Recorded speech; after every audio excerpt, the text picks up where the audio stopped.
सुनी चाची, ये क्रिसमस पार्टी का क्या चक्कर है? शहर के कलेक्टर हैं मिस्टर गुंजाल्विस। हर साल उनके घर पर क्रिसमस पार्टी होती है। शहर के सारे जाने माने लोग भी वहीं जाते हैं और हमारा पूरा परिवार भी। और तुम्हें पता है, हर साल नीरज इसी पार्टी की जान हुआ करता था।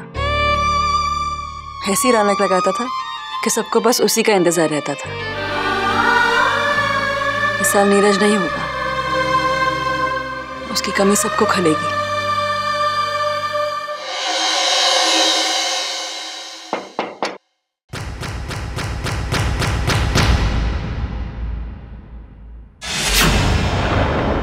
मैंने तुम दोनों को डिस्टर्ब तो नहीं किया ना? एक मिनट वृंदा।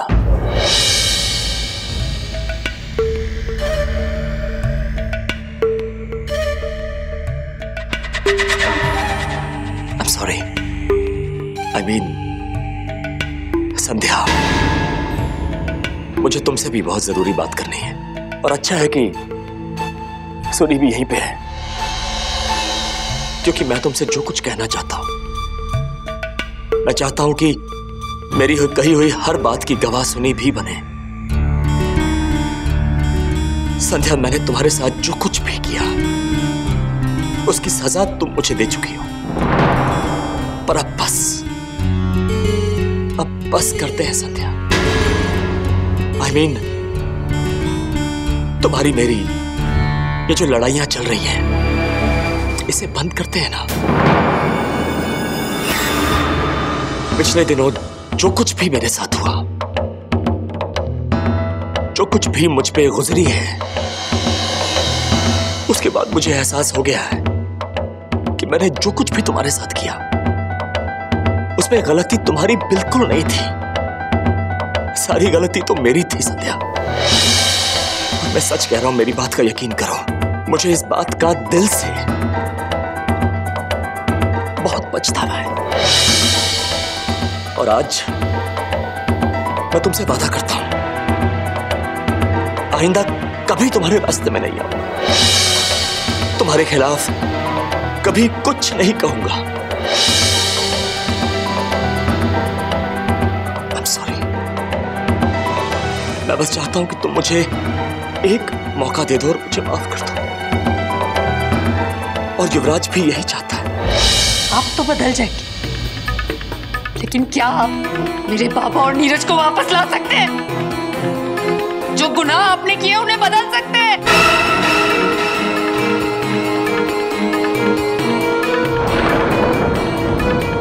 जो गुनाह मुझसे हो गए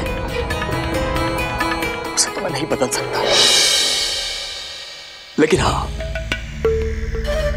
कानून, भगवान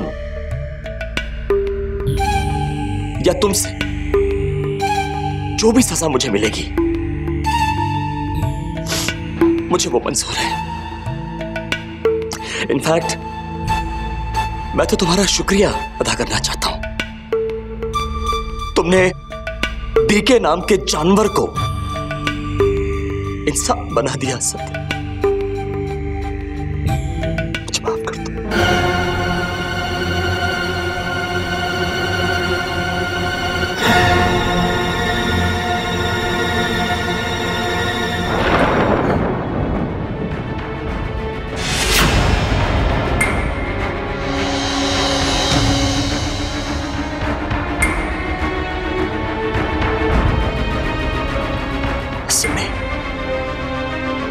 मुझे तुमसे भी तो माफी मांगनी है। क्या कहूं तुमसे? क्या कुछ नहीं किया मैंने तुम्हारे साथ? इतनी ज्यादतियां की। हमेशा अपने परिवार के बारे में सोचता रहा, युवराज के बारे में सोचता रहा, तुम्हारे बारे में कभी नहीं सोचा। लेकिन अब बस, अब मुझे सिर्फ एक ही बात का ख्याल रखना है कि मेरा अपना भी तो एक परिवार है, जहां मेरी एक पत्नी है, जिसके प्रति मेरी बहुत सारी जिम्मेदारियां हैं। मैं माफी के लायक तो नहीं हूं सुनी, पर प्लीज अपने इस पति को माफ कर दो और उसे सुधरने का एक मौका तो दे दो प्लीज। मेरी जगह तुम्हारे पैरों में है सुनी। अरे ठीक है, आप क्या कर रहे हैं? प्लीज मेरे पैर छोड़िए। नहीं सुनी, प्लीज खड़े हो जाइए। जब तक तुम मुझे माफ नहीं कर दोगी मैं तुम्हारे पैर नहीं छोड़ूंगा। ठीक है, प्लीज खड़े हो जाइए, आप मेरे पति हैं। जब तक तुम मुझे माफ नहीं करोगी मैं तुम्हारे पैर नहीं छोड़ूंगा। मुझे माफ कर दीजिए। अच्छा ठीक है, मैंने आपको माफ कर दिया, प्लीज मेरे पैर छोड़ दीजिए।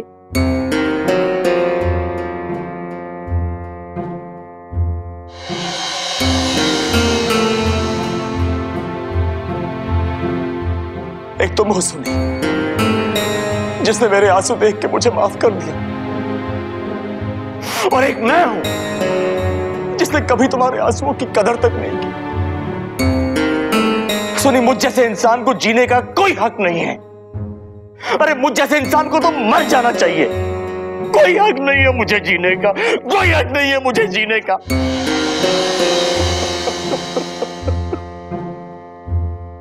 मुझे तो मर जाना चाहिए सुनी, मुझे मर जाना चाहिए।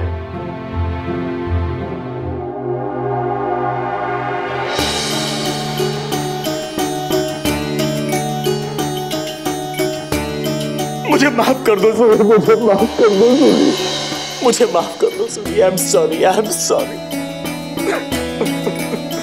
थैंक यू सो मच सुनी, तुमने मुझे माफ कर दिया।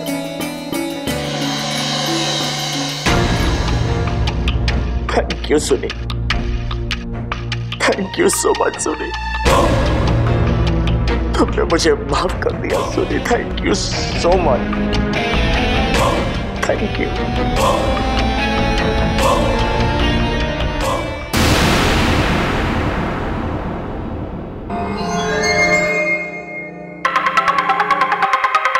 छोड़ूंगा नहीं मैं किसी को, मैं पुलिस के पास जाऊंगा। तुम लोगों की दादागिरी में चलने नहीं दूंगा।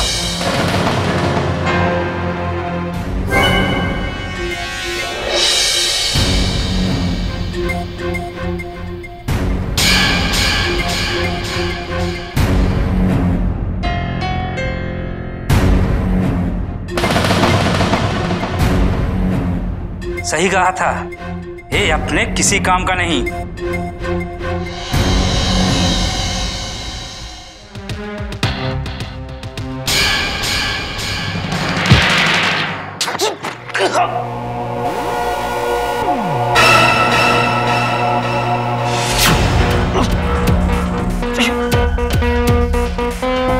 दे दूंगा, सारे पैसे लौटा दूंगा, बस 2 दिन की मोहलत दे दो।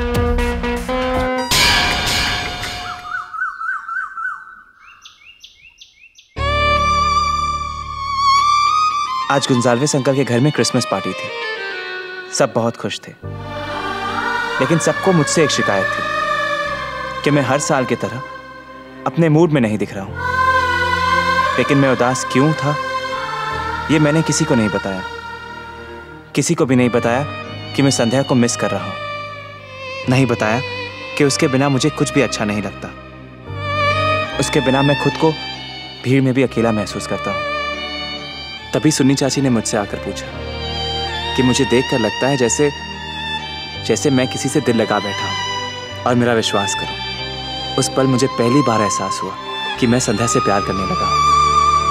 लेकिन ना जाने मैं अपने दिल की बात उससे बता भी पाऊंगा या नहीं।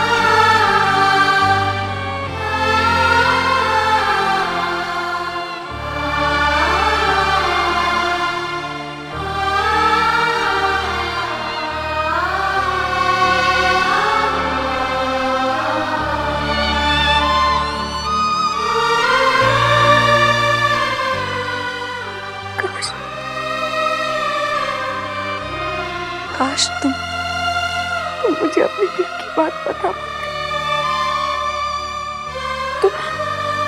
तो शायद ये सब नहीं होता। तुम मेरे साथ, मैं तुम्हारे साथ।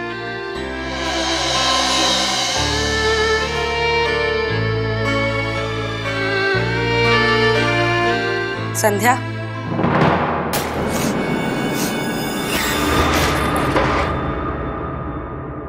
क्या हुआ चाची? आज सुबह सुबह आपको मेरी याद आ गई। तुमसे कुछ पूछना था। पूछिए। तुम पढ़ना जानती हो?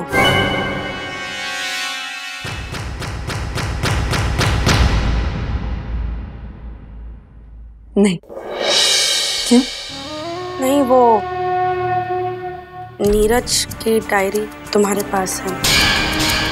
नीरज की डायरी? मैं जानती हूँ कि वो डायरी तुम्हारे पास है।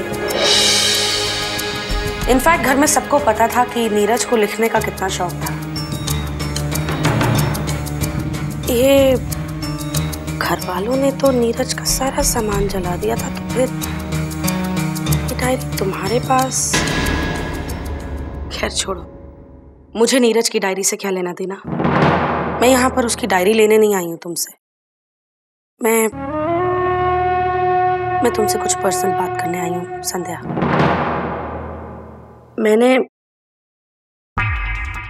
मैंने बहुत सोचा और रियलाइज किया कि इतने दिनों से जो तुम मुझे समझाने की कोशिश कर रही थी वो सही था। हाँ, तुम सही थी और मैं गलत।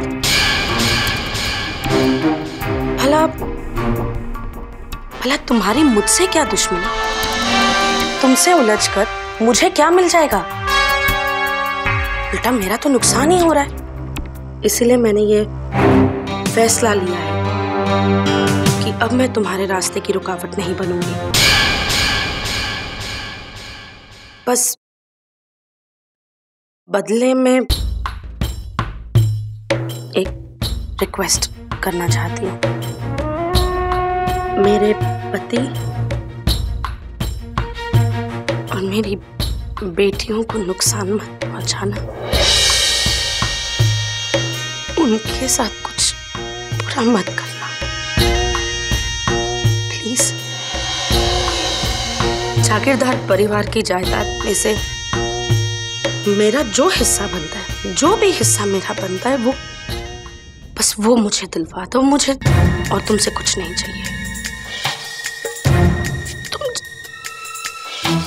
तुम जैसे कहोगे मैं बिल्कुल वैसे ही करूंगी।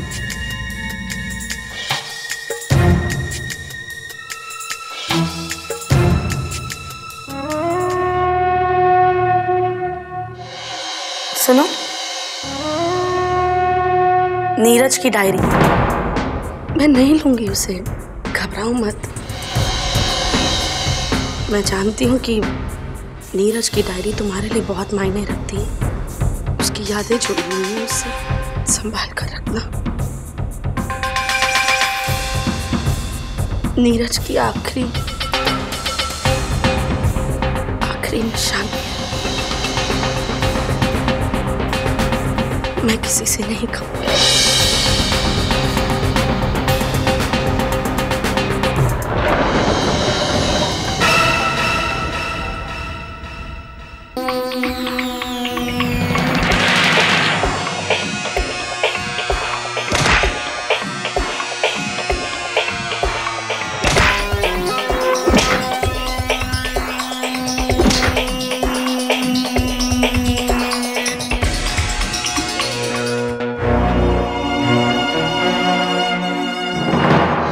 आजा मेरे शेर, मेरे जिगर के टुकड़े। और दिल खुश कर दिया तूने। अकेला 100 पे भारी पड़ गया। ले तेरा इनाम ले ले बेटा, चल।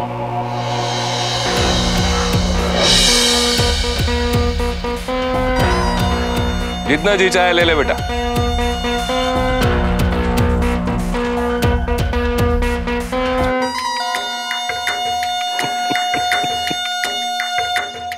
मेरे शेर को भूख लगी है, खाना दो इसको, नहीं तो तुम लोगों को खा जाएगा, समझे?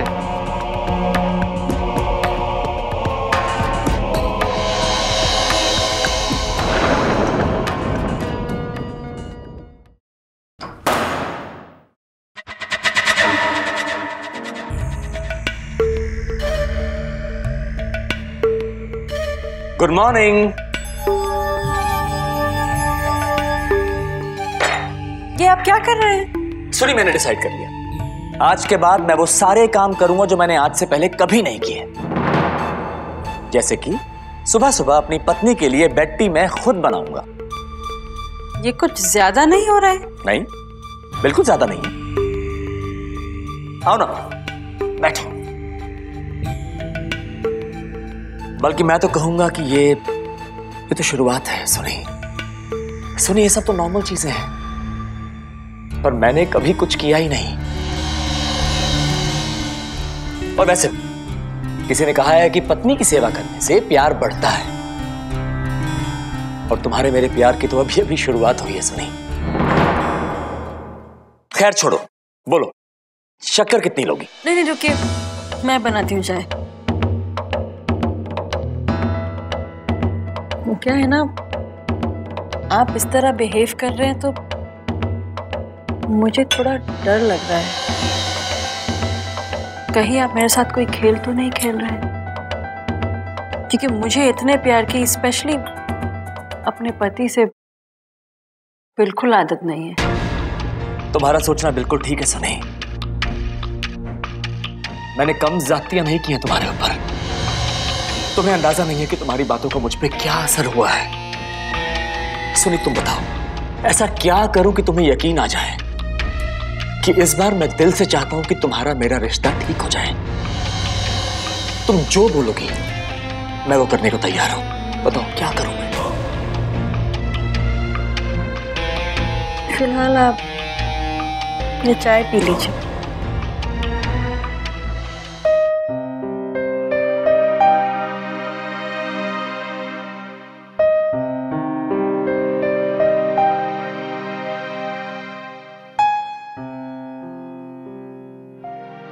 सुमी चाची, आज सुबह सरला चाची आई थी। अपने किए की माफी मांगी,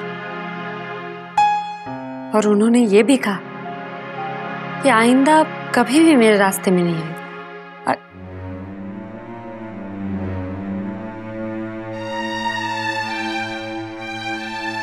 अच्छा लगा ये देखकर कि कम से कम कोई एक तो सही रास्ते पर है, वरना एक तरफ आपके पति हैं, वो डीके, वो तो माफी भी मांगते हैं तो लगता है कि मन ही मन 100 गालियां दे रहे हैं। उनकी आंखों में हमेशा कोई साजिश नजर आती है मुझे। तो तुम्हें लगता है सरला भाभी वाकई सुधर गई? उनके आंसू सच्चे? हाँ, मुझे तो ऐसा ही लगा। लेकिन मुझे तो ऐसा नहीं लगता। आई डोंट थिंक कि वो कभी बाज आएंगी। उनका ये रोना धोना और माफी मांगना सब एक नया नाटक है। और जहां तक डीके का सवाल है, तो मुझे लगता है जिंदगी में पहली बार मेरे पति को उनकी गलतियों का एहसास हुआ है। ना सिर्फ उन्हें मेरी अहमियत समझ में आई है, बल्कि परिवार वालों की असलियत भी समझ में आ गई। ट्रस्ट मी, आई थिंक इस बार डीके की आंखें खुल चुकी हैं। सुनिए चाची, आप डीके अंकल की तरफदारी कर रही? आपसे बेहतर कौन जानता है उन्हें? अरे कुत्ते की पूंछ सीधी हो सकती है, लेकिन डीके अंकल की नीयत कभी ठीक नहीं हो सकती। संध्या, डीके जैसे भी हैं मेरे पति हैं। कम से कम मेरे सामने तो उनके बारे में ऐसी बातें मत क्या करो। I'm sorry चाची, मैं तो बस मजाक की भी हद होती है संध्या। तुम्हें सरला भाभी की बातें ठीक लग गई है और मेरे पति की बातें नाटक। ये क्या बात हुई? खैर, मैं तुम्हारी सोच तो नहीं बदल सकती, लेकिन मुझे इस बात की बहुत खुशी है कि मेरे पति बदल चुके हैं। लेकिन चाची आप... बस, मैं इस मामले में तुम्हारे साथ और बहस नहीं करना चाहती।